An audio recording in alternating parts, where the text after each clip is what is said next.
Shalom Aleichem, Erev Tov, good evening. Thank you for being flexible about the location of class tonight. I wanted not to leave the house, of course, so not to bother the Rabbanit. I brought the class to her. Baruch Hashem. But that way we could kill two birds with one stone. No pun intended. We're not killing anybody over there. Everything is good. It's a nice soundtrack. It's like a Which soundtrack? More, it's called. Okay. Way back. 69. Baruch Hashem. We are, for those of you on Zoom, I hope you can hear me. Baruch Hashem. I'd like to welcome my sister-in-law Nechama, who's back in Israel this time for happy occasions. Baruch Hashem. Baruch haba. Welcome. Right before I taught here today, Rabbi Yosef reached out and asked me, what is the deal with these Yortzeit classes, these Azkarah classes you're giving, anniversary of HaShamayim? So I'll give you a good answer for that. First and foremost, because I'm in a very big predicament of, I'm supposed to restart a Rambam class, Shulchan Aruch class, and hopefully I got that class in the coming months. But I just had another baby, and my head is not in the right place to sit down and prepare so many serious classes. And so I figured, instead of canceling classes for the next month, I would rather just do classes that I for sure can prepare. So, B'ezrat Hashem, that's answer number one. Number two, Mori Harav, Harini Kaprat Mishkavo, used to always tell me that one of the things he regrets the most, can you see that in the video? One of the things he regrets the most, that the previous generation was very particular about, and that we're not, is that all of the women he knew growing up, knew every day of the week, whose Azkarah was today, whose Azkarah is tomorrow, which Chacham, which Tzaddik they're lighting a candle for, and put aside the idea of lighting candles, but the idea of knowing our Chachamim, of knowing them and commemorating them and uncovering the dust from their eyes was a very big value to Mori Harav. And so he always wanted to make sure that people would remember. If he could, he would restart that minhag. So whenever there's a significant Azkarah in a week, sometimes it happens on Shabbat that I mentioned to you, but it's a good idea to turn them into Shiurim. And third, for the reason of knowing who our Chachamim are. It's important for us to know where we come from, what do we believe, what are the things that we do, who are our Chachamim. And I think that today is as good as any to dive into the life of Rabbi Menashe ben Yisrael. If I could ask, you for sure have heard his name from me before, but do you know who, without reading the Wikipedia entry that I put in here, who is Rabbi Menashe ben Yisrael? You've mentioned him before. I have mentioned him before, certainly I've mentioned him before. Mainly known for advocating the return of the Jews to England. So he was very famous with his his mission to Oliver Cromwell, in which he tried to get the Jews to return to London, to the United Kingdom. The Jews were banned from living in the United Kingdom, and he did a lot in order to try and make that happen. Anything else you know about Rabbi Menashe ben Yisrael? It's in Amsterdam. Amsterdam, very good. Amsterdam is his stopover where he spends the majority of his life. Rabbi Menashe ben Yisrael is a very unique Chacham. Now, his picture and my logo got cut off a little bit on the page, but you'll forgive me. A lot of what you would want to know, and a few selected teachings of his, I added to today's source sheet. For those of you on the Google Classroom, it was attached to the Zoom invitation. There's a PDF titled Rabbi Menashe ben Yisrael. This is before the time of Spinoza. He is the Rabbi of Spinoza, or one of the rabbis of Spinoza. Very good. That makes sense. So if you're familiar with Baruch Spinoza, he had two rabbis, one in his youth and one in his older years. The first was Rabbi Menashe ben Yisrael, who was a younger student. There's an older student, Rabbi Shaul Levi Mortera, what's his name? And Rabbi Shaul Levi Mortera, together with another Sephardic Chacham in Amsterdam, Rabbi Yitzchak Abuhav, not to be confused with Rabbi Yitzchak Abuhav, whose synagogue is in Tzfat. Very good. That's maybe 150 years before that. So, same name. Rabbi Yitzchak Abuhav and Rabbi Shaul Levi Mortera were on the Sephardic Spanish-Portuguese Bedin that excommunicated Baruch Spinoza from the Jewish community. And in fact, I think that that's a good place to start. Excommunication, Spanish-Portuguese community, Rabbi Shaul Levi Mortera. Why don't we take it from there? It's actually a very good place to start. Rabbi Farouk's book has a whole section on what happened with Spinoza and his philosophy. Fascinating. Fascinating. I read over Shabbat. Recently, they tried to film a documentary about Spinoza in Amsterdam, and the Spanish-Portuguese synagogue wouldn't let them in because they claimed he was still excommunicated. Meaning, they haven't rescinded the ban on Spinoza. Rabbi Menashe ben Yisrael was born in 3 different places. How can you be born in 3 different places? Either the country line moved, Okay. or true. they don't really know for sure. Ah, very good. It's the second one here. We don't really know for sure where Rabbi Menashe ben Yisrael was buried. It's recording, yeah? Very important. We don't know for sure. The reason we don't know for sure is because Rabbi Menashe ben Yisrael was born to a family of what you would call today Anusim, or crypto Jews. In the colloquial Ashkenazi vernacular that is still used, and we would never use in the Sephardic community, Maranos. Yeah? Means pigs. And we obviously would never call Jews that. In fact, I have a tiny little biography I once bought. I don't know who this is. He's a Dr. Judah Slotky. I once bought a little pamphlet somewhere about the life of Rabbi Menashe ben Yisrael. And he starts off his book.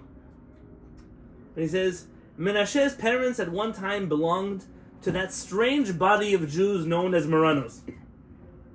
I cannot think of a more Eurocentric way to start a book about the life of Rabbi Menashe. He's European himself, but I'm saying in the sense of who writes that about Am Yisrael? They probably didn't know what Morano meant. Some say he was born in the coast of France. Some say he was born in Madrid, Portugal. Some say he was born in the third place in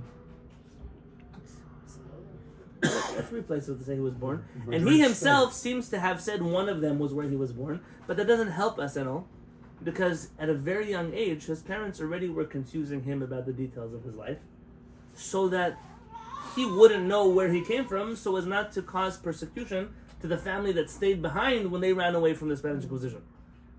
And so a lot is unknown about the life and birth of Rabbi Menashe ben Yisrael. He was born in the year 1604. In 1605, a year after he was born, his family fled Portugal because of the Inquisition. And through all kinds of different gilgulim that they went through, they ended up in Holland, Amsterdam.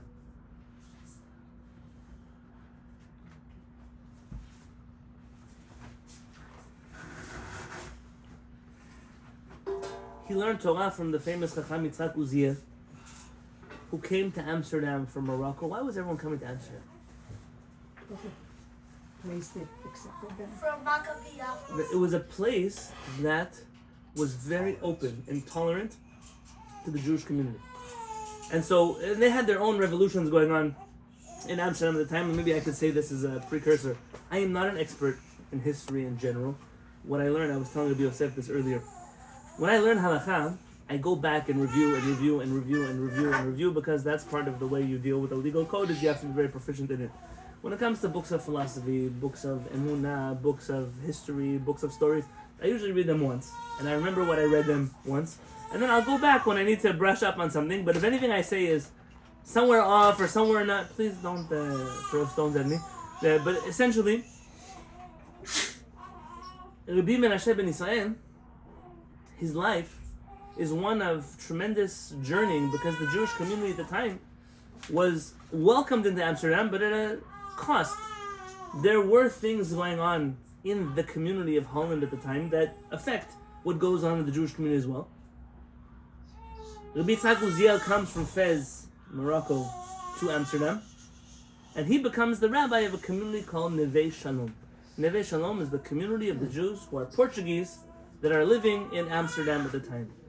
This is a very important fact, because in Amsterdam at the time, there are 3 Spanish-Portuguese communities. They're all right on the same area, same neighborhood. They all have full-time rabbis. They all have full-time chazanim. They all have a full-time board and committee and everything else. And at a certain point in time, someone realizes we need to consolidate the communities into one. And that obviously is always going to cause for tension. And in the middle of our story, we're going to get to that tension and what it meant to the Jewish community of Amsterdam. He was born Manuel Diaz Suero, I think is how you say his last name. That was his birth name. And his father, upon coming to the shores of Amsterdam, decided to change his name to Ben Yisrael as a sign of a joy that he could finally be identified as a Jewish person and no longer pretend to be Catholic. We have to understand something very important at this time, which is the entire community that is living in Amsterdam is busy absorbing Jews that have been raised as Catholics. And there are hundreds and hundreds and hundreds of Jews that keep joining the Jewish community, but they don't know anything about being Jewish. Their only connection to Judaism, besides they know they're Jewish, they've read the Tanakh very well because that was the one Jewish book they were allowed to read, and they had all kinds of like underground minhagim, lighting Shabbat candles, sweeping the rooms on Fridays, burning the bread, little pieces of bread, little things they did in hiding, but no holistic view of what does it mean to be Jewish. And you find that many of the Jews that ran away from the Inquisition come to the Jewish community and are shell-shocked because they discover Judaism and they know nothing about it, and it completely turns them off, or it terrifies them. There's so many rules, there's so many principles, there's so many beliefs we're supposed to have. We don't kosher, Shabbat, mezuzot, all kinds of things that they thought it's just a matter of changing a little bit their beliefs, and then they were floored at what had to happen. And so much of the literature that is being printed in Amsterdam at the time is written in Spanish and Portuguese, and it is written for the purpose of helping the Anusim that are rejoining the Jewish community to learn about Judaism. Rabbi Menashe ben Yisrael is prolific in a number of languages, aside from Spanish, and aside from Portuguese, aside from Latin, and English, and Hebrew, and Aramaic. He wrote books in all of those languages. And there was a generation of Jews like Rabbi Menashe ben Yisrael who were born Anusim, they were born crypto-Jews, but had educated themselves, and then they became the teachers of those immigrants that were coming to the Jewish community at the time. It's a fascinating part of Jewish history that we don't study enough about. Because a lot of that coming back, you could call it perhaps, I don't want to be cliche here, but it was perhaps one of the earliest Balei Tshuva movements that we find in the Jewish community, and you find many of the similar crises of faith and clashes of who are real Jews and not, and the politics and all kinds of things, and Jews that come but are not willing to abandon some earlier beliefs that they brought with them over from their Christian beliefs beforehand, and all kinds of really fascinating things. Rabbi Menashe ben Yisrael spoke 10 languages fluently. Wow. He himself wrote books in at least 5 that we know of. Should have been the Sanhedrin. At least 5. Mamash. It's an unusual personality. Now, how do I know Rabbi Menashe ben Yisrael? Because some people I know reach out to me asking if they could join the class. For the Spanish-Portuguese Jewish community, he's an incredible chacham of theirs. He influenced not just the community in Amsterdam, but obviously also the community in London and everywhere else where there are Spanish-Portuguese Jews. Rabbi Menashe ben Yisrael, for me, was a chacham that I learned from Mori Harav Yaakov Peretz. Peretz in his talit bag had not one but 2 copies of Rabbi Menashe ben Yisrael's book Nishmat Chaim. I asked him Peretz, why 2? He said 2 because of how much I love this book. Mishum chavivut, he said, because of how much I love it. In his talit bag, not on his shelf, in his talit bag. Did he take notes on it? You know, soon, B'ezrat Hashem, when I'm able to get back to Israel, I will go through the house. His sons have said I can go through the library and see what I can see. B'ezrat Hashem. I even have a 3rd edition, so that's how much I love this. Rabbi Menashe is a very unusual chacham who occupies a very interesting place. I'm going to talk about what's written in his books soon. I'm just trying to give you a little bit of his history. In Amsterdam, he has some crisis in the community, which we'll talk about. At a certain point in time, he considers leaving to Brazil. That doesn't work out for him very well. He ends up, exactly, and there's a whole community of Jews from Amsterdam that have moved to Brazil, and they're now doing business with each other. Jews are very good at doing business with people they know. And so the Jews who moved to Brazil are now doing business with their cousins and brothers and uncles that are living in Amsterdam, and that leads to a whole trade of commerce. And Rabbi Menashe ben Yisrael's brother-in-law, he was married to a woman who was from the Abarbanel family. So he is very proud of it. His whole life he's very proud. Not just that he married Jewish, but he married into a family of Miyuchasim. He married a Abarbanel family, not anybody else. I've told you before, Abarbanel is really the Abravanel family. But that's the way they say it in English today, Abarbanel. At a certain point in time, he leads the mission to try to get Jews to be allowed to move back to the United Kingdom. He himself goes to London for almost 2.5 years. He's there. His son dies there, and as he's transporting his son's body back to Holland for burial, he himself dies, and that's really where the history of Rabbi Menashe ben Yisrael ends. Rabbi Menashe ben Yisrael owned a printing press. He was the printer of books in his generation. and he was printing a tremendous amount of literature. So if you put his name into Google or into any library catalog, university catalog, you'll find not just books that he wrote, but hundreds and hundreds and hundreds of books that he printed. And he was very influential in his time because of that. There's a terrific English book that was written about the life of Rabbi Menashe ben Yisrael. I'm going to hold it up so you can see it. It's called Menashe ben Yisrael, Rabbi of Amsterdam, by a certain professor, Stephen Nadler. I don't know him, but the book is very well written. It's not just authoritative and it has sources and footnotes. It's not just a beautiful book. It even has, like, nowadays you don't get books like this where the papers are cut out in a way that is unique. It's a special kind of book. But not just that.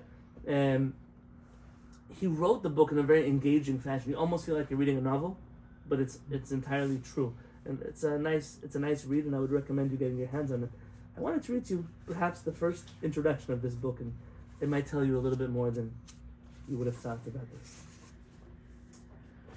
He writes, on a cold, raw Monday in late November 1657, the members of the Talmud Torah congregation of Amsterdam gathered in their ornate synagogue besides the canal known as the, I don't know how to pronounce that word, the Houtgracht. Anyone been there?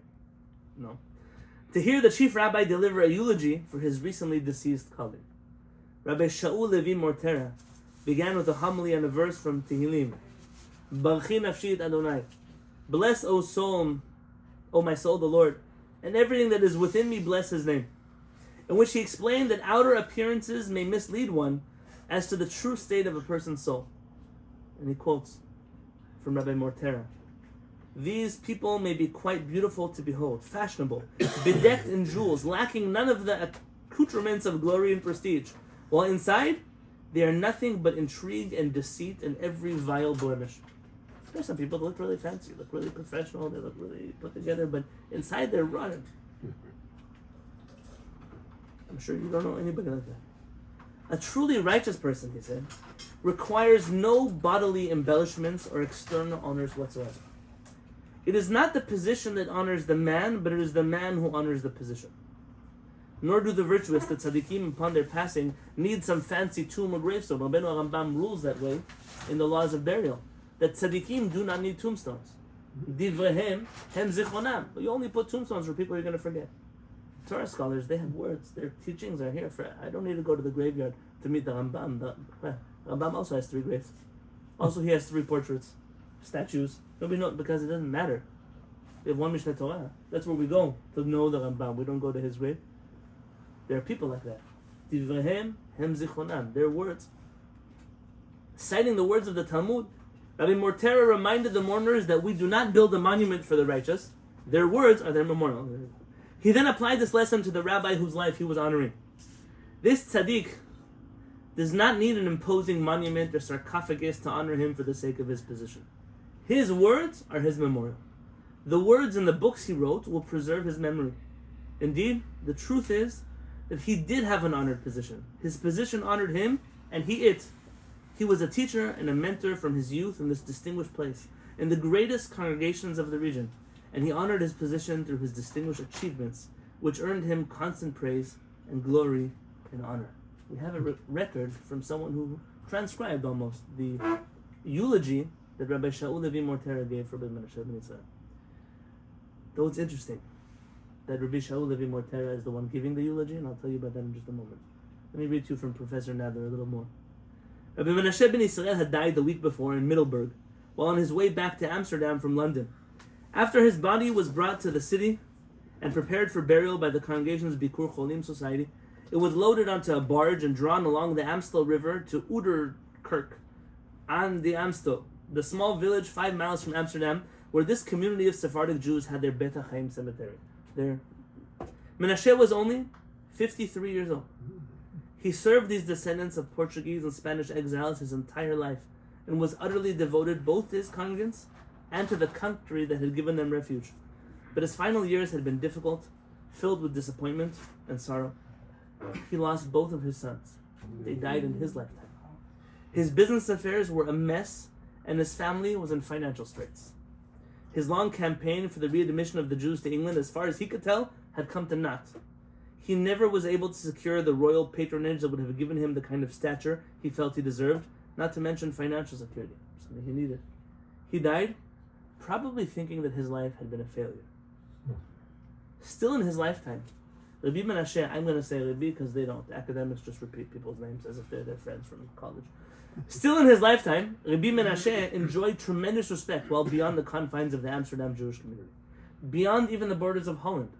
In fact, he was much more highly regarded among European Gentiles than among his own people. Interesting. He was seen by non-Jews as a learned and accessible authority on matters of Judaica, and they did not hesitate to make use of his expertise. They especially valued him as the Jewish expositor of a common messianic vision, wherein the world empires will be swept away by a fifth kingdom ruled by a savior sent by God. While Menashe certainly did not share his Christian friend's conviction that Messiah's arrival will be accompanied by the conversion of the Jews, he was broad-minded enough to proclaim that God's providential care is universal. Who does that remind you of? We just studied this week. Rabbi Eliyahu ben Amozeh. I have spent the entire week, thank you, Achanan. I spent the entire week trying to find somebody who can link me, Rabbi Menashe ben Israel's thought and Rabbi Eliyahu ben Amozeh's, and nobody. Nobody. I'm hoping to find, but if not, then I'm going to have to write. There will be a place in paradise for all of the virtuous, regardless of religious persuasion. Even the vicious, should they voluntarily repent of their sins, would eventually enjoy everlasting salvation. In Rabbi Menashe's view, defending as he did a robust doctrine of free will and the immortality of the soul, each individual is responsible for his own fate, in both the short term and, more important, the very long term. All of this theological and philosophical activity, pursued through numerous books, pamphlets, and lectures, as well as a wide-ranging correspondence, was carried out with great displays of erudition.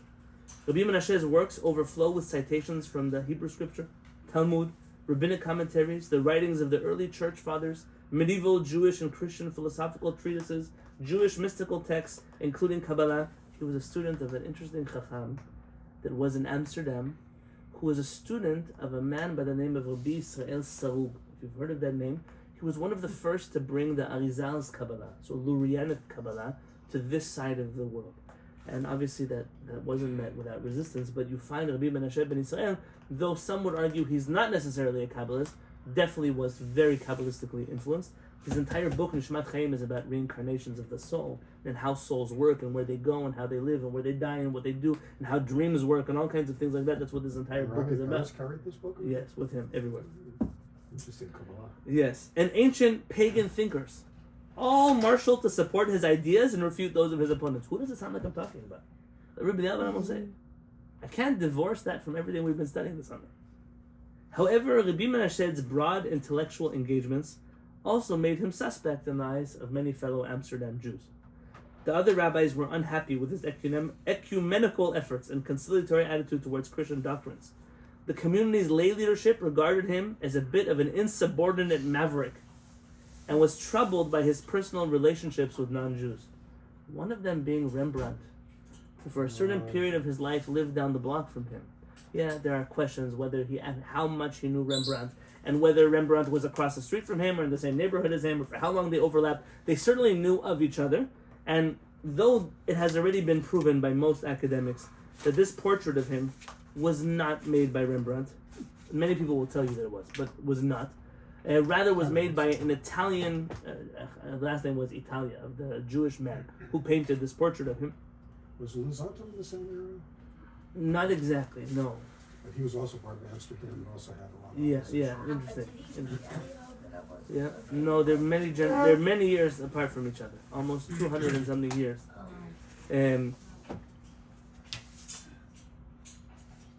With his generally defiant nature, he was considered by many to be a nuisance. That's how the Jewish community viewed him for much of his life.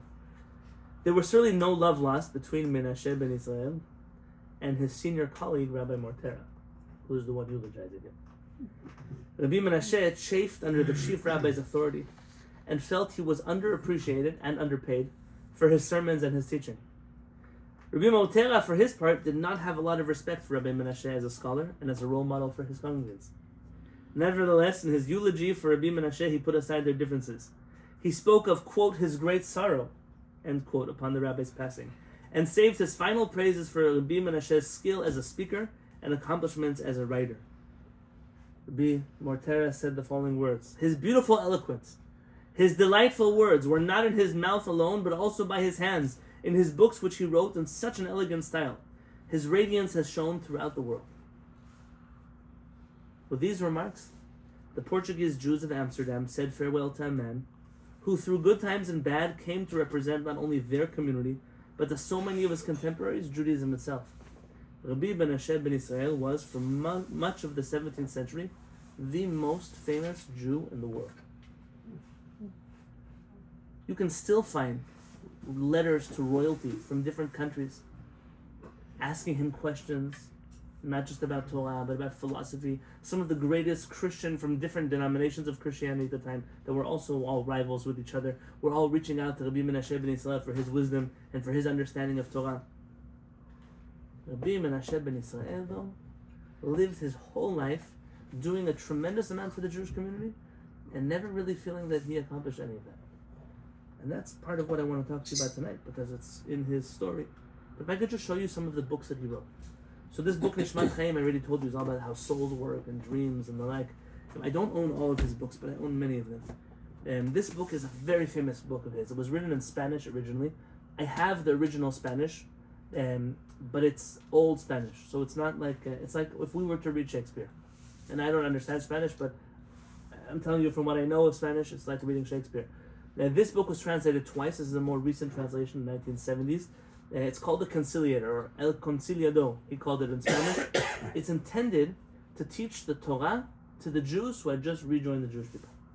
And he took so the way this book is set up is every chapter starts with a question. It's question 128. Oh, this is great. And the Lord spoke to Moshe face to face. Yes? With him, Moshe, I will speak mouth to mouth. That's what the Torah says about Moshe. Says Rabbi Menashe ben Yisrael, but elsewhere you find it says, and you shall see my behind, but you shall not see my face. So did the Torah say that Moshe saw his face? Or he didn't see his face? You have to make up your mind. Now, this is the classic question that a non-Jew, a Jewish person who's raised in a non-Jewish Bible academy will know this question, but he won't know what Judaism has to say about the answer.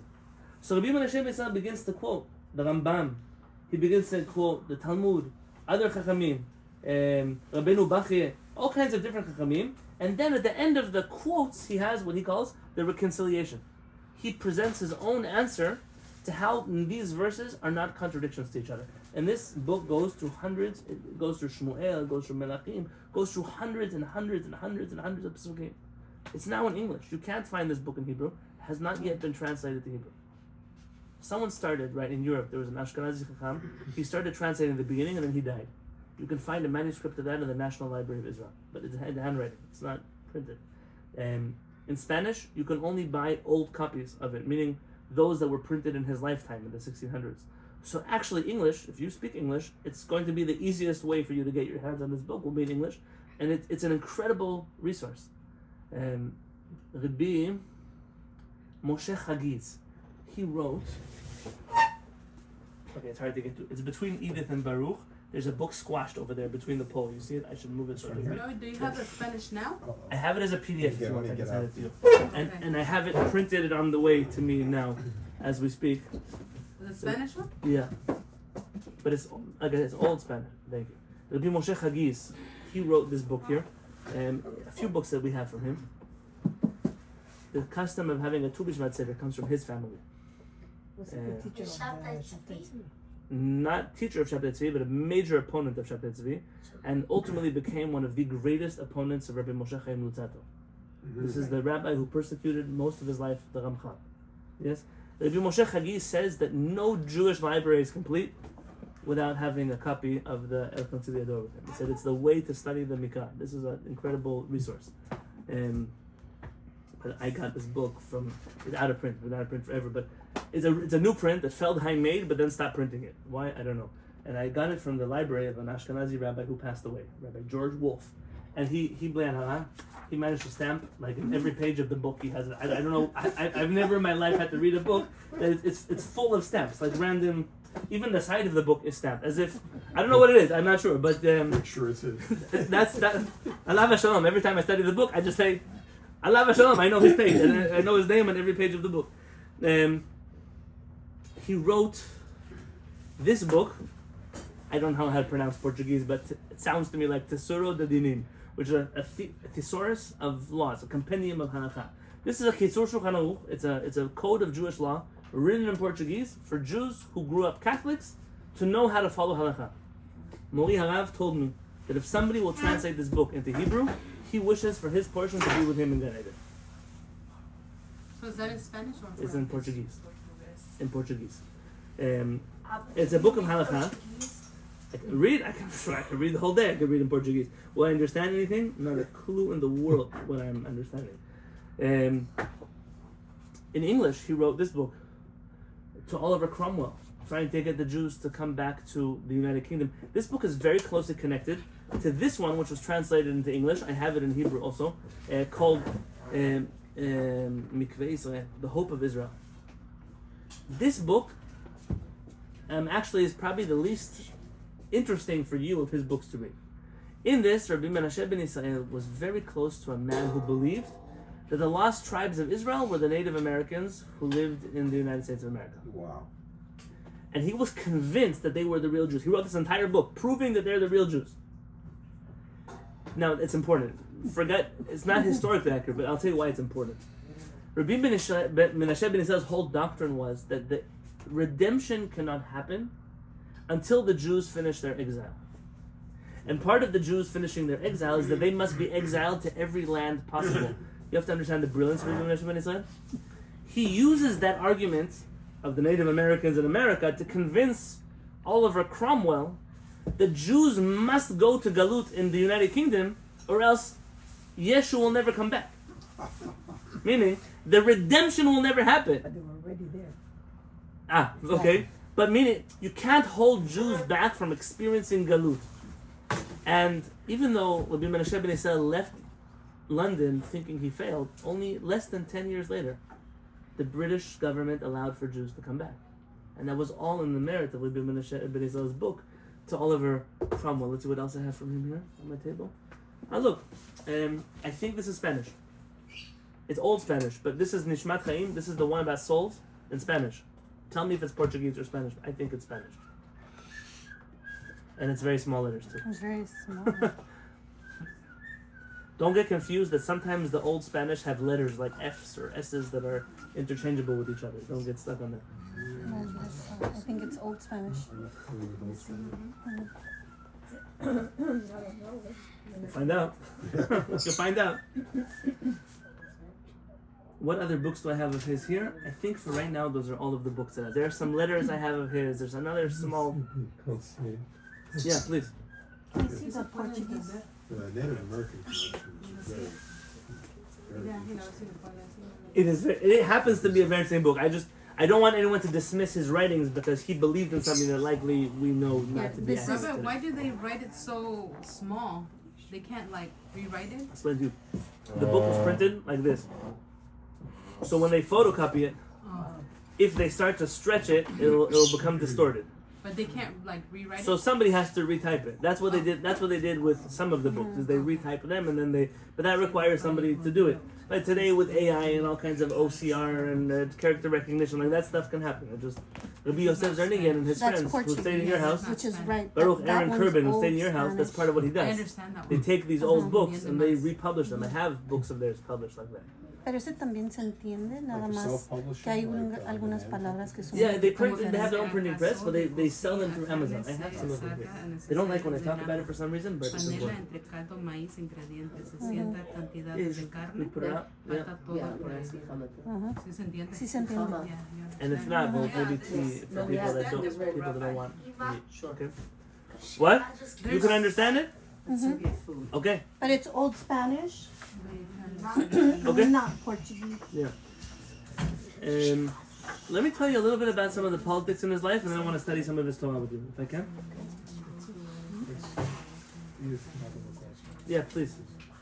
It's small letters, but you can always snap a picture with your phone and then zoom in. Okay, what do you know about the government of Spanish Portuguese Jews?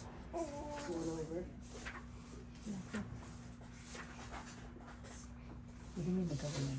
The government. They have a government. Then, Yeah, now also. Chevra, when I was in London, I went to visit a dear friend of mine who's a rabbi there.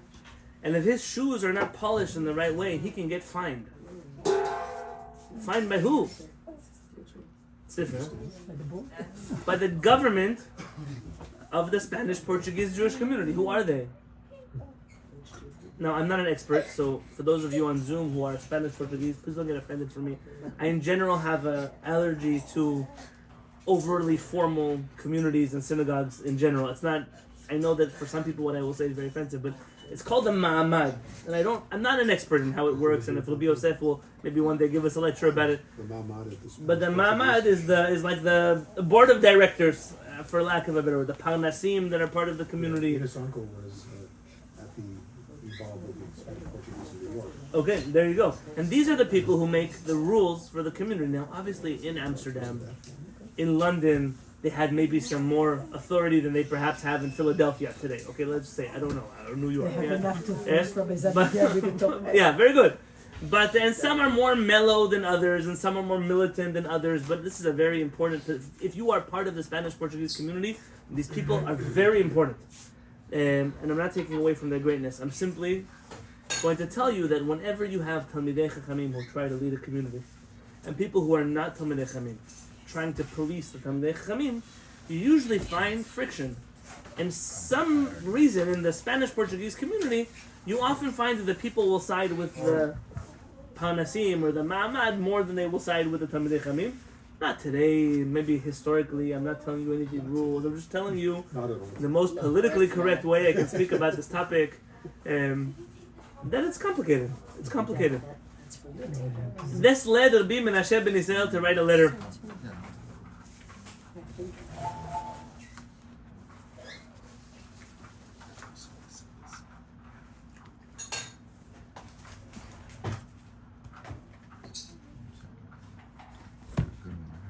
This led Rabbi Menashe ben Yisrael to write a letter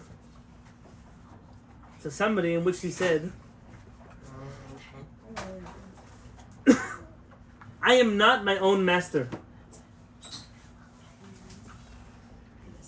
And maybe I'll tell you why. See, I told you there were a few rabbis in Amsterdam at the time.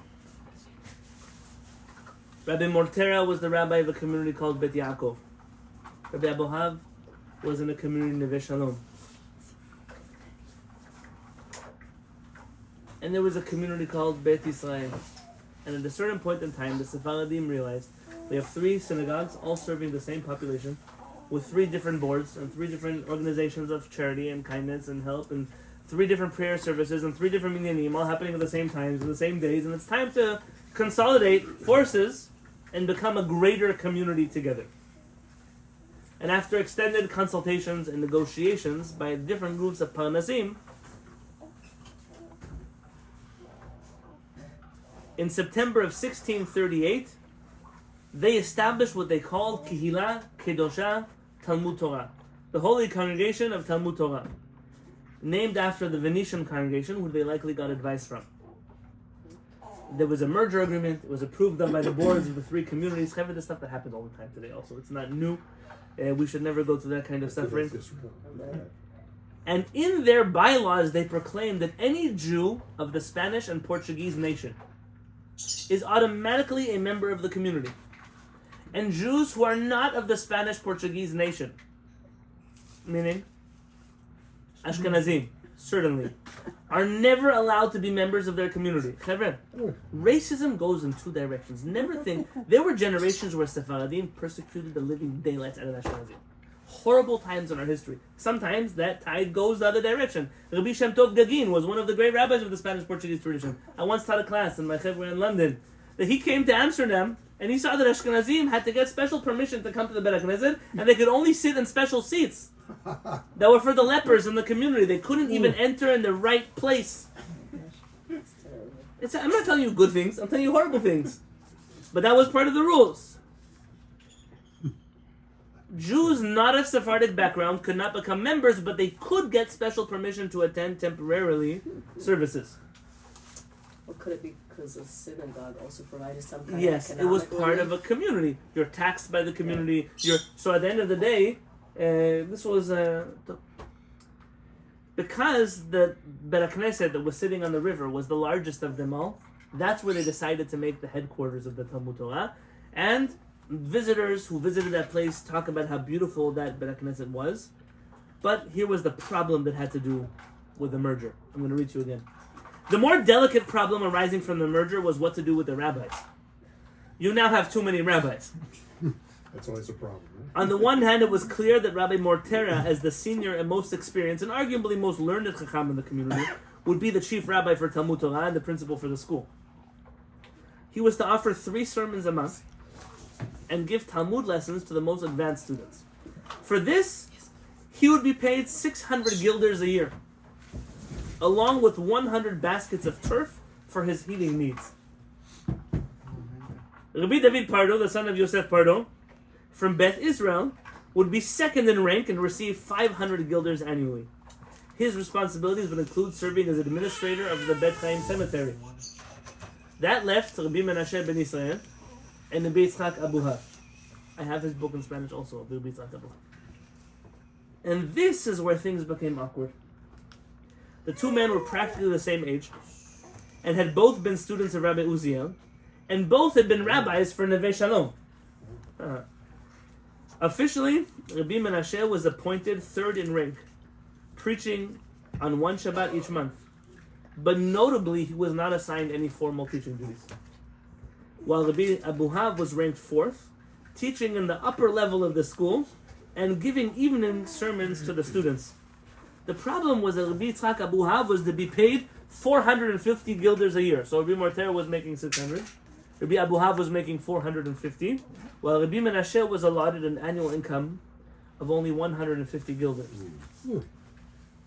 50 guilders less than he was earning currently as the rabbi of Neve Shalom.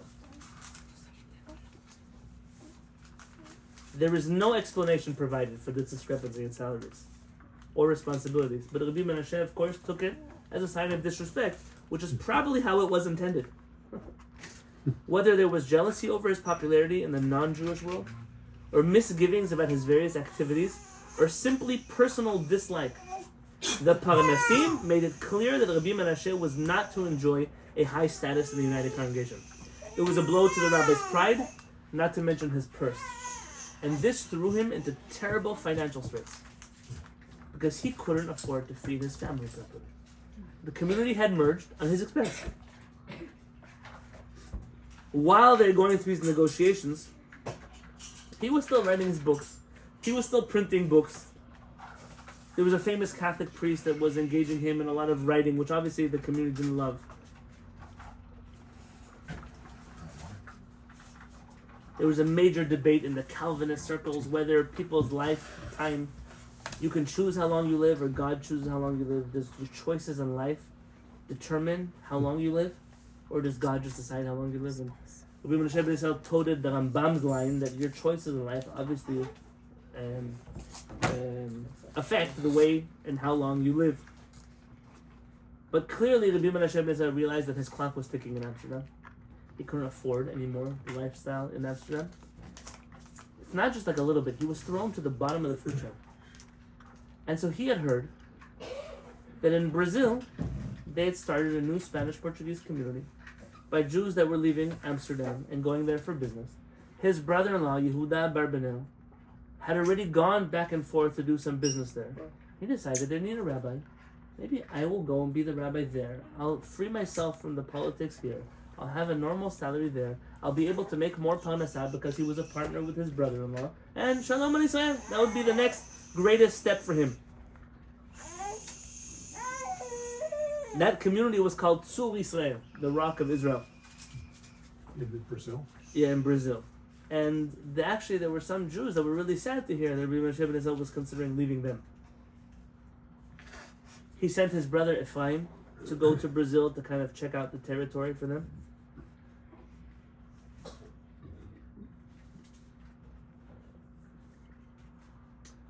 And if their relationship wasn't bad enough, listen to this story.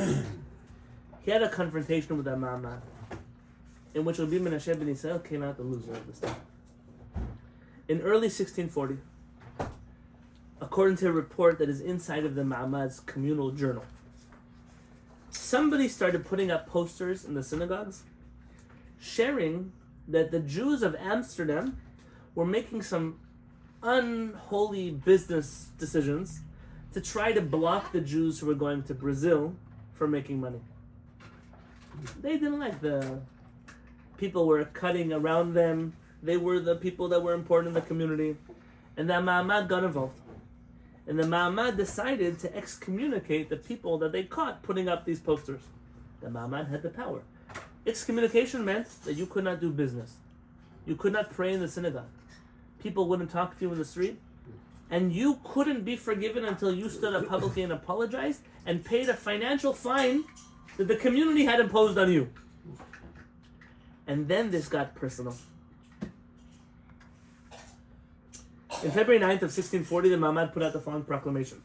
We put under cherem and announce that the person or persons who have made such papers and posted them are cursed by God and separated from the nation. Nobody may speak with them or do them a favor or give them assistance in any way. Now that's within their power. You can make a cherem on people. And in Amsterdam, people got into cherem for all kinds of things. For example, who did you mention earlier? Spinoza. Now Spinoza is special because Spinoza is the only one who never got out of cherem. He was just cherem. That was it. It was over with him. And I'm not going to tell you why and why not. In the politics, and many pens have been written on the stories of Spinoza and what he meant and what he did and what happened. I'm not here to stick my head there. But you should know that cherem was made strategically when Rabbi Menashe left Amsterdam to go to England. They decided at that point in time to utilize the opportunity and excommunicate somebody who he knew. And likely not unintentional. Okay? In the case of the libelous posters, the Ma'amad quickly discovered that the guilty parties were a man by the name of Daniel Rachau and Yisrael Dakunha. And the ban was applied to them the next day. They ultimately apologized and then were fined, and that was it. But the Brazilian matter didn't end. And it soon came out that his brother-in-law, I told you his name was Yehuda, I meant Yonah Abarbanel. Yonah Abarbanel and his partner Moses Belmonte were involved in the Brazilian matter. And the Ma'amad decided to excommunicate Rabbi Menashe ben Yisrael's brother-in-law. Menashe ben Yisrael, Rabbi Menashe was incensed at the way in which they excommunicated him. Because when they read the proclamation out loud, they seemed to have intentionally refused to call his brother-in-law by the honorary title Senor. He's a Senor. He's not a man from the street. He's a dignified businessman in the community. And here's how the records have it. I'm going to read. It doesn't help, by the way, that the original cherem was made by Rabbi Yitzchak Abuha. Okay? During services, they announced the cherem. According to the report of the Ma'amad, I'm now reading. Menashe came from his place and with loud voice and all worked up, complained that his brother-in-law was not called Senor, giving him the title that was owed to him. So he protested. You could excommunicate him, but with respect. The congregation's Gabbai responded that Abarbanel did not deserve the title, as it was used only with sitting members of the Ma'amad, and he was not a sitting member of the Ma'amad. This only made Rabbi Menashe matter, and they quote from the journals of the Ma'amad. A large part of the assembly left its place, whereupon Rabbi Menashe turned on them without being willing to calm himself, as he was continuously warned to do. Until finally 2 Parnasim of the synagogue stood up in order to make him be quiet. And indeed, since they could not do it with sufficient words, they used the punishment of cherem on Rabbi Menashe ben Israel. They ordered him to stop and return to his house. He countered with a loud voice. He would not.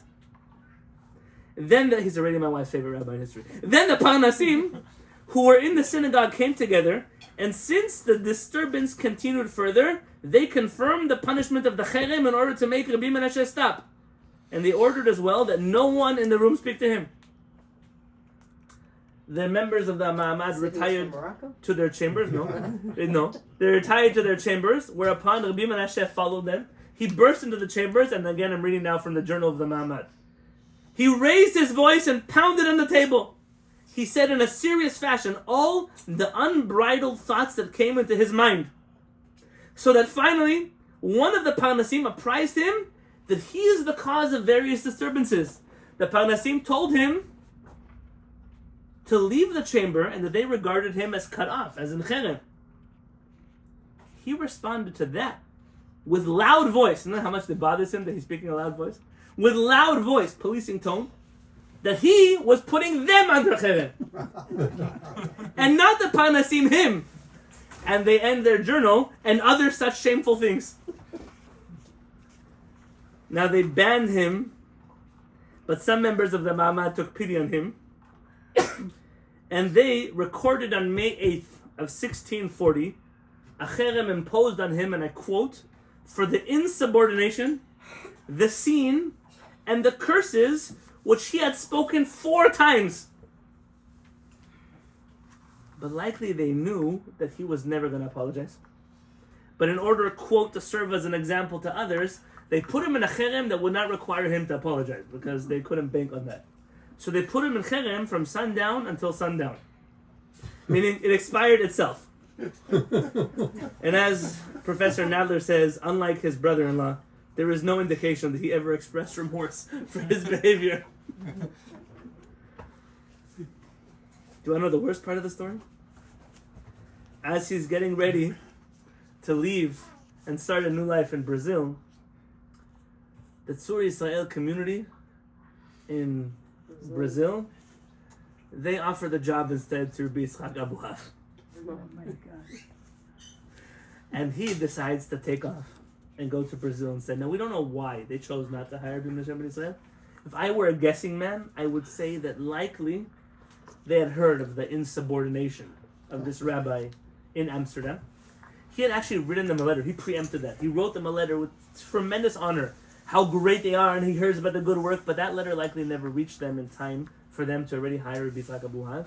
Though Rabbi Menashe ben Yisrael believed that now that Rabbi Yitzchak Abuhav was out of his hair, that maybe things would get better. And indeed, he started teaching in place of Rabbi Yitzchak Abuhav. But the community intentionally only let him teach the children in the community. They never allowed him to teach the higher level students that Rabbi Mortera was teaching. They kept quoting things like his scholarship was not up to snuff, or that he had too many relationships with non-Jewish people and clergy, and he was studying too many other books that weren't not proper for the community to dabble in, and so on and so forth. In fact, there was even a certain point in time where the Ma'amad banned him from printing certain books from his own printing press in Latin out of fear that he was arguing with the church. And they didn't want to start new problems for the Jewish community there. And so some of those books that he wrote against the church of his time never were printed. We may have them in manuscript form, but they've never been published. And that led Rabbi Menashe ben Yisrael to write a letter to Manuel Fernandez Villarreal, who was a new Christian, who was a correspondent of Rabbi Menashe ben Yisrael. And he wrote him this letter in which he writes, I am not my own master. And he says to him, 2 hours are spent in the temple every day, 6 in the school, 1.5 in the public academy, and the private one of the Senores Pereira, in which I have the office of president, 2 in the corrections of my printing press, which all pass through my hands. From 11 to 12, I give audiences to all who require me for their affairs and visits. All this is precise, in addition to which comes the time for domestic cares, and to reply to the 4 or 6 letters which come every week, of which I keep no copy, for the time fails me. Who does it remind you of? Rambam. Very good. The Rambam wrote such a letter to Son. No, they student. who came to translate his books? Ibn Tibbon. Very good. Ibn Tibbon comes to translate his books, and he said, I don't have time. You don't understand. From the Sultan's palace to my house, to the patients, to the... Very similar. Professor Nadler picks up on that also. Over the years, he gets special kavod that the community wasn't expecting. When the royal families come through, they only want to speak with him. They only want him to present to them and lecture to them in front of the whole community, because they recognize his greatness, but all of the things that he tried to do never come through. Moshe ben Yisrael goes to London. He spends 2.5 years there. Gets a little bit of Knesset going while he's there. And dies, like I said, his son dies. He dies on the way back. Finally, he is passing away. And Rabbi Mortera, and now you might understand the significance that he is eulogizing Rabbi Menashe ben Yisrael. Some would see it as the reconciliation of powers. Some might see it as otherwise. I'm not here to speak ill of Rabbi Shaul Levi Mortera. But I think that Professor Nadler is not incorrect when he says Rabbi Menashe ben Yisrael was the most famous Jew of that entire century. In the Jewish world and outside of the Jewish world. There are sidurim that I have historic books printed in his printing press. Maybe I could read you some of his Torah, aside from just his life story. Some little snippets I took with the help of a beautiful website you might want to subscribe to called HaChacham HaYomi, the Daily Chacham. They will tell you which Chachamim passed away, what they did, what they didn't. Look with me on page 3. I have it online. And the PDF is online. Is there an extra paper here? Try that. Is that it? In the introduction to his book, Nishmat Chaim, how do you say it? La Immortalidad del Alma? The immortality of the soul? Alma, soul? Okay. So in this introduction, he writes, Ve'al yira be'enecha, page 3 at the top right. Havi'i biktzat devarenu elu, edut sofrim asher lo mibnei amenu. Don't get upset at me if when you read my book, you're going to hear that I'm quoting some people, some scholars that are not from the Jewish people. Ya'an min ha'anashim hatovim hu, lekabel et ha'emet ve'mi shamo. The trait of good people, he's quoting the Rambam where? Where does he quote the Rambam? In the introduction to the 8 chapters that I used to learn was it? The introduction to the 8 chapters of the Mishnah, of Perkei Avot. Yeah? Where he says you accept the truth from whoever says it. U'ma'chachamim lechol hatoch v'lizrok ha'klipa. And Chacham is one who eats the contents that are good and throws away that which is not. And you should know that I never turned those wisdoms and sciences into my main staple. Who said that also? Rambam. What does he say? Remember what he says? That he's accused of studying too much secular studies. And what does the Rambam answer? Dessert. The chef and the sous chef. He said, in my kitchen, the Torah is the chef. She has many sous chefs, many assistants that are helping her cut tomatoes, put fried onion, but the Torah is the main chef in my kitchen. In Nishmat Chaim, in the second quote, he talks about what we just did, lighting a candle. And it bothered some people that you find that Muslims light candles on the days that righteous people pass away. You find some other pagan faiths that light candles. And this is going to remind you of Rabbi Yonatan Halevy. He says, "Hanerot asher minhagenu lehadik ba'ad hametim." The candles which you find us light for the deceased. ראיתי באורח חיים סימן טרי שכתב עליו בעל ההגות ונוהגים שכל איש גדול וקטן עושים לו נר, גם נר נשמה לאביו ולאמו שמתו. ואתה מפני שהנשמה קרויה נר. The Rama writes in the Shulchan Aruch that there's a minhag to light candles for the deceased because it says that the soul of a person is the candle of Hashem. ונראה שממנו ראו וכן עשו ישמעאלים והפרסים, and that's why the Arabs and the Persians lit candles because of that. ואשר הם גם כן מדליקים נרות בעד המתים כאשר ידענו, because we know that they light candles for those that pass. וכן כתוב בכתבי שבח עיקר בגדולת הארי, it's written in the writings of האריז"ל and others, שישמעאלים נוהגים קדושה גדולה בקברות התנאים הקדושים ובתי הכנסיות. That the Muslims living in Israel light candles by the tombs of our great חכמים. והם דולקים נרות על קברות הצדיקים ונודרים שמן לבתי כנסיות, and they also have this custom. That could be that he's paraphrasing. בתי כנסיות maybe could mean mosques. I'm not telling you that it's only for Jewish synagogues. But notice how unfazed Rabbi Menashe ben Yisrael is that we are doing something that pagans do, because like Rabbi Yonatan Halevy, he says, who came first? Maybe the pagans took it from me, not the other way around. The Rabbi Yaakov and Rabbi Chatzer's kever in Egypt, the Muslims used to come in. Many such kvarim. Here's a very beautiful piece here, which is something that I think shows a very moderate stance of Judaism. You're only going to find from a chacham, like Rabbi Menashe ben Yisrael. It says in the Torah, "Ki karov hadavar elecha beficha uvavecha la'asoto." The Torah is very close to you to be able to do it. Horah teaches, "Ki Hashem yitbarach eno mevakesh me'adam niflaot ugdolot mimeno." HaKadosh Baruch Hu does not ask from us in matters of observance to do things that are too great for us. Vishu kulam chachamim mechukamim. He does not want all of us to be super intellectuals. V'nitratze b'dvarim hefsharim. He wants us to be able to do the things that we are capable of doing. Uvasiyat hamitzvot asher al yad kol adam yechtom. Ki hadat nitna lichlalut ha'am. Because the religion was given to the normal people, regular people, not to super people. It's not only given to the most academic and elite and scholars of the world. Our faith is maybe Chacham Faur is correct when he says that Judaism is not for dummies. But on the flip side, it's also not only for those who are sitting in the ivory tower. Torah was given to all of the Jewish people. Our rabbis have blessed in memory already said, Sechel Tov Lechol Oseh. Lomdehem lo ne'emar elo osehem. Not to those who study, but to those who do. The people need to be able to do the mitzvah. In the next source, he talks a little bit about individuality. I think Rabbi Menashe ben Yisrael may have what to contribute to the concept of people not just being one big blur, one big mass, one homogeneous group of people, but they're all different. And he says, Lama nivra adam yichidi? Why did HaKadosh Baruch Hu create people as individuals? ולהגיד גדולתו של מלך מלכי המלכים הקדוש ברוך הוא שאדם תובע כמה מטבעות בחותם אחד וכולם דומים זה לזה.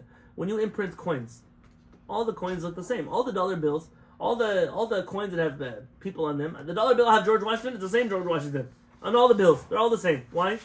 It's the same printing press that makes all of them. אבל הקדוש ברוך הוא תובע כל אדם בחותמו של אדם ראשון ואין אחד מהם דומה לחברו. But HaKadosh Baruch Hu creates all people like the first man, like Adam Rishon, but they all come out looking differently. I mean, we are all created with the same printing press, but we all come out different. Why? There must be a reason for that, says Rabbi Menashe ben Yisrael. She'en chefzo, on the top left, shel zeh kechefzo shel zeh. No two people like the same thing.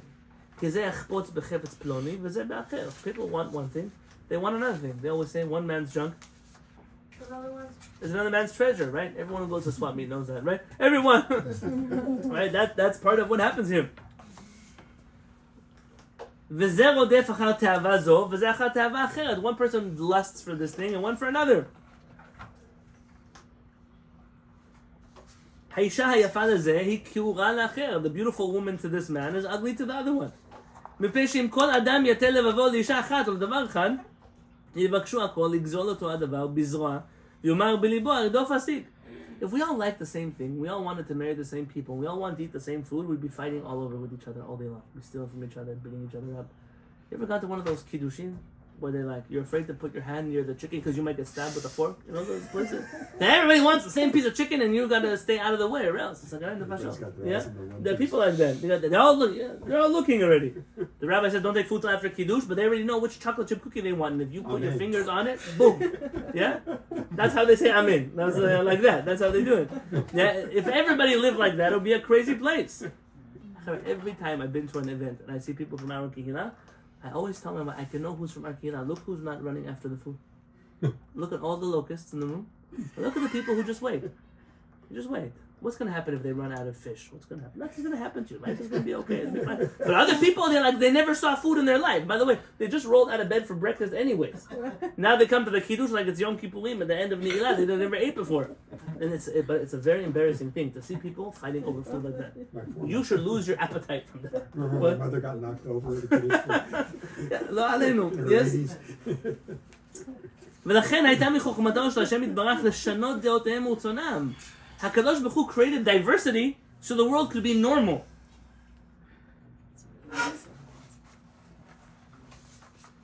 And he said he even made us recognize that we're not the same because he gave each of us different faces. You should recognize I'm different than you. What do our rabbis say? Kashem? Just like their faces are different, so too their opinions are different. See, if you look like me, you think like you dress like me, then I'm assuming that you're like me, but maybe I'm an individual. You go to some places, I told you, the weirdest thing in the world, when you go to a place where everybody dresses the same. You go to a place, I once had someone come ask me where I bought this suit. I said, why? He said, I want one also. I said, good, you can take mine, because if you start wearing it, I'm stopping to wear it. Yeah? Like, I don't want you to dress like this, creeps me out. Everybody should come however you want to come. I call you whatever they want. Someone asked me recently about talit, but they want a talit with blue stripes. Can I do it? So of course you do. You like your talit with blue stripes. You should get a talit with blue stripes. That's what you should do. Yeah, but some rabbi told me some rabbi should get his own talit. And you should keep your own talit. People have to be different. Doron, when he would visit us here, he would always show us that when he was in yeshiva, everyone's black and white, but he would always lift up his socks. And that's for my individuality. Have colored socks. If you've ever seen the one, there's always rocking some socks over there. I say it respectfully when I mention that. No, but that's something that you don't have to. HaKadosh Baruch Hu created us looking differently so we could all be individuals. And then he says in the third paragraph something incredible. That the difference is ואחר הדרישה והחקירה גמרתי בליבי שסיבת שינוי הפרצופים הוא שינוי הנשמות. The reason we have different faces is because we have different neshamot. And just like anything in the world, Panim is pnim. we always say that our face represents our neshama. When you have two different neshamot, so automatically the face is going to be different. Because no two people have the same neshama. And therefore they all have to be different. But even if you have twins that are identical, they're still different. Somebody who's their mother can tell. Father, I'm not sure. The mother for sure can tell. Yeah.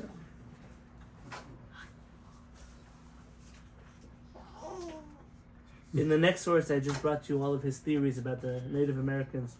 And then the next one, perhaps also his petition to Oliver Cromwell in English. You can, Some Native American message. yeah, and it's in English. You can buy the book yourself. This is the book on his the hope of Israel. Essentially, he believed a few things, that there were people that lived in Israel. They're scattered in different places. They do Lost still tribes, carry yeah. faiths of the Jewish people, and part of the redemption process that they will have to come back to the Jewish people, we must help them.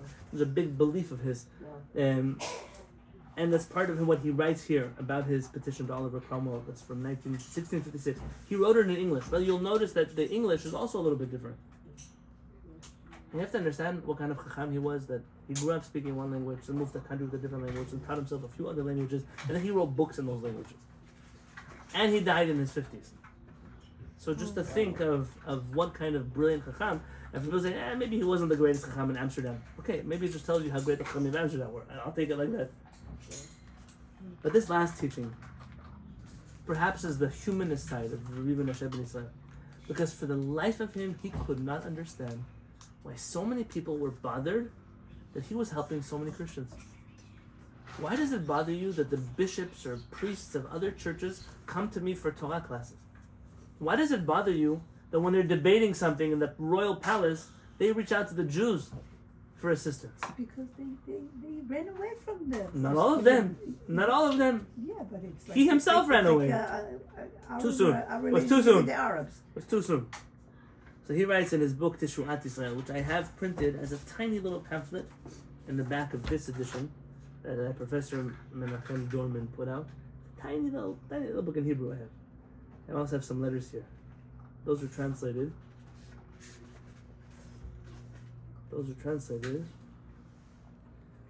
By Dvora Gilula. She's a doctor at Hebrew University.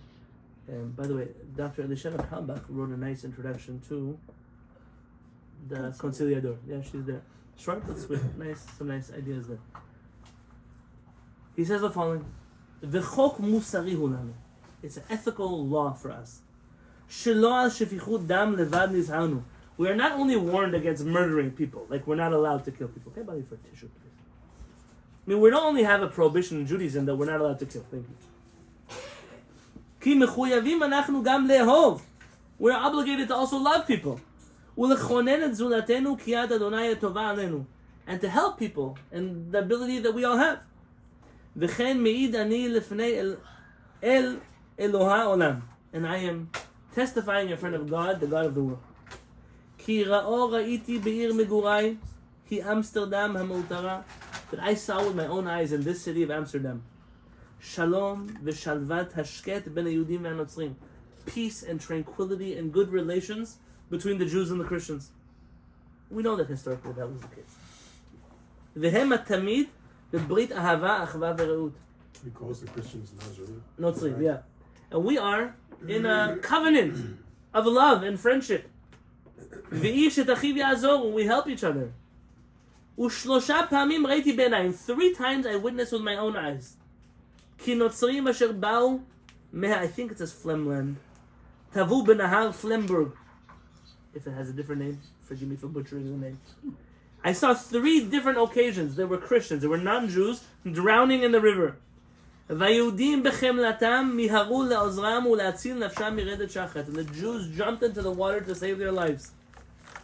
ואנשים כאלה אשר ישליכו נפשם מנגד. By the way, why is a Christian drowning in the river? It's a dangerous river. It's not like you're walking by a nice little stream, but it's a scary river. But the Jews risked their lives to save their Christian counterparts. ואנשים כאלה, these kind of people, אשר ישליכו נפשם מנגד להציל את אחיהם הנבלעים בנבחי ים, to see that their friends are drowning in the sea and they will save their life, ולעלות משחת, and to bring them up from destruction, לא יתאכזרו להרוג איש, לא חמס בכפו ולשפוך דם נקי, אשר מחויב לחוס עליו, להצילו ולחסותו תחת צל כנפיו. No Jewish person could live with that conscience of, I saw someone dying and I didn't risk my life to save him.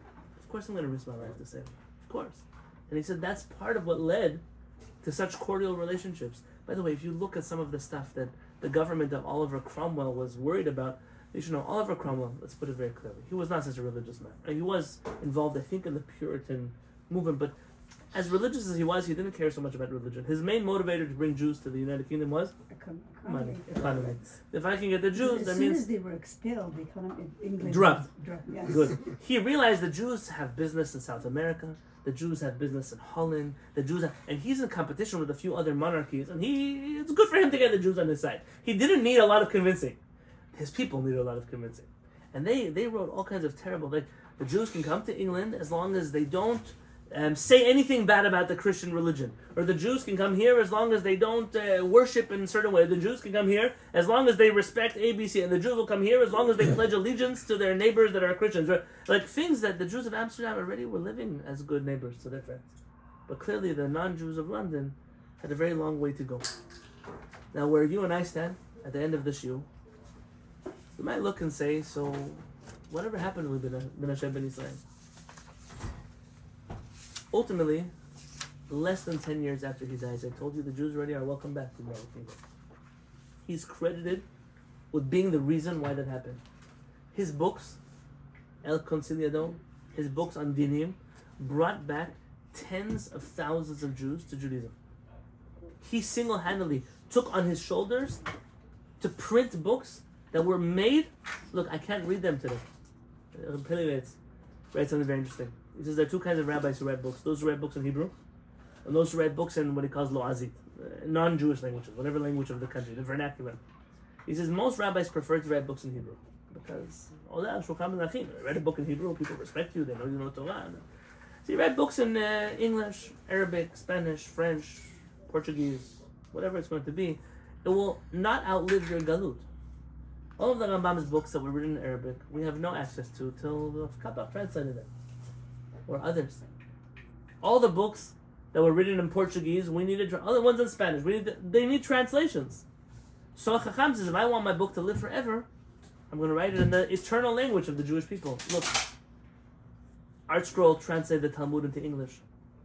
Rabbi Steinsaltz translated Talmud into English. One day, though, we're going to stop speaking English.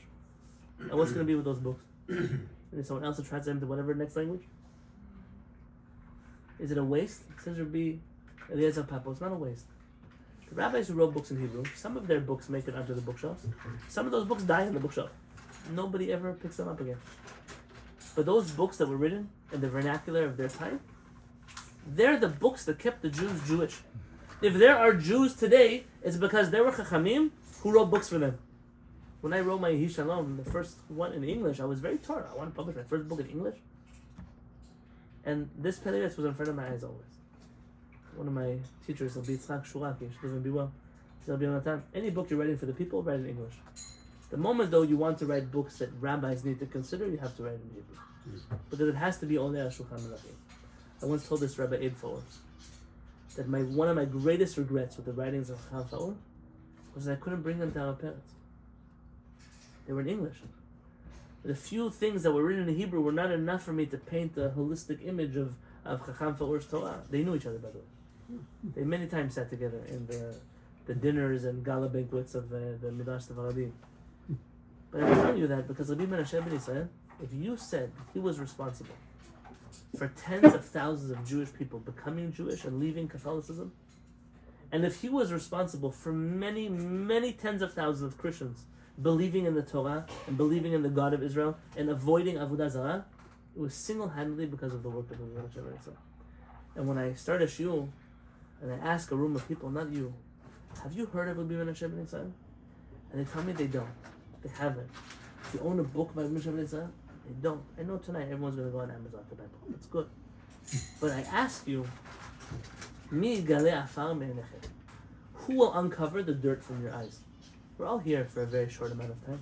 For Rabbi Menashe ben Yisrael, I wish I could tell him, you died and you thought that everything died with you. But we're still here studying your Torah. There are Jews living in London. The Jewish people have made it back to Israel. Your dream of ending the Galut began.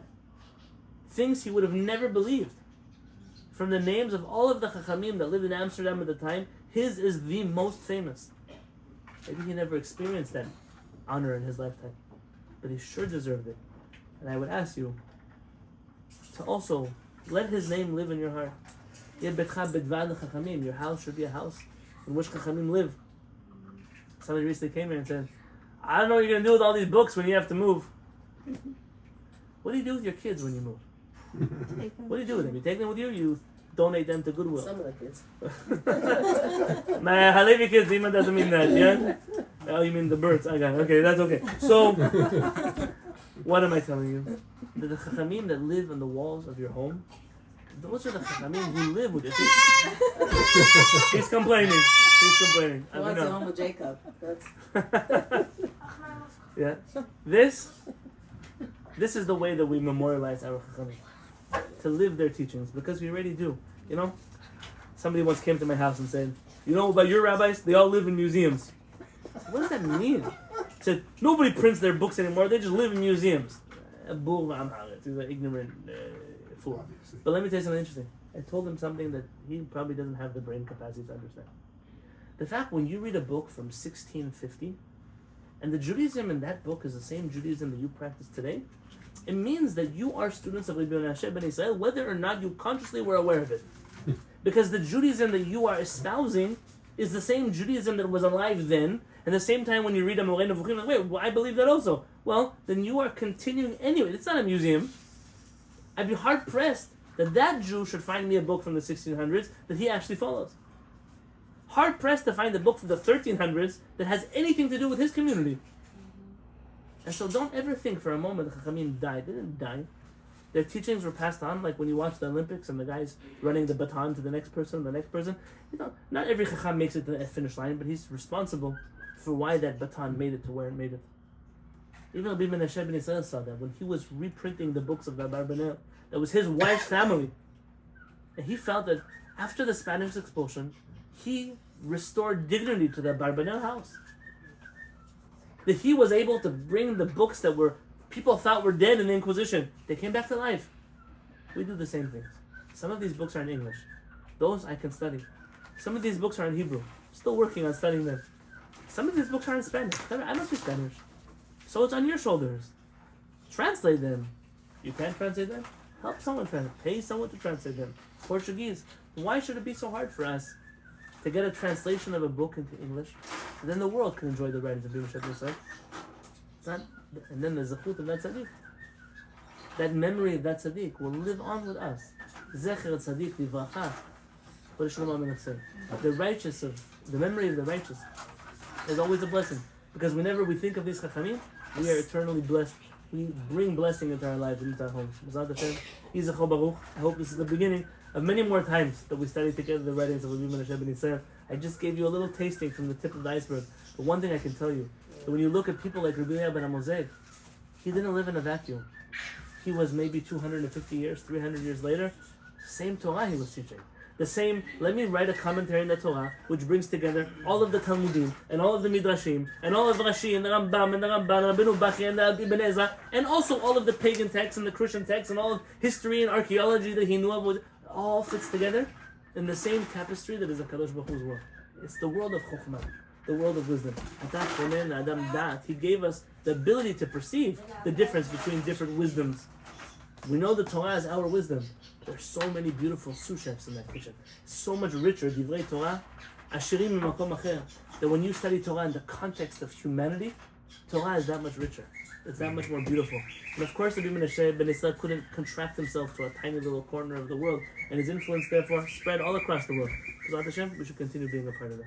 Thank you for letting me tonight. Remember, there's more soup, there's more tea. You don't have to run away. We're here. That's why we have shulim in my house. I have a book for you. Please. I Can sent someone you a end the recording? No, the- about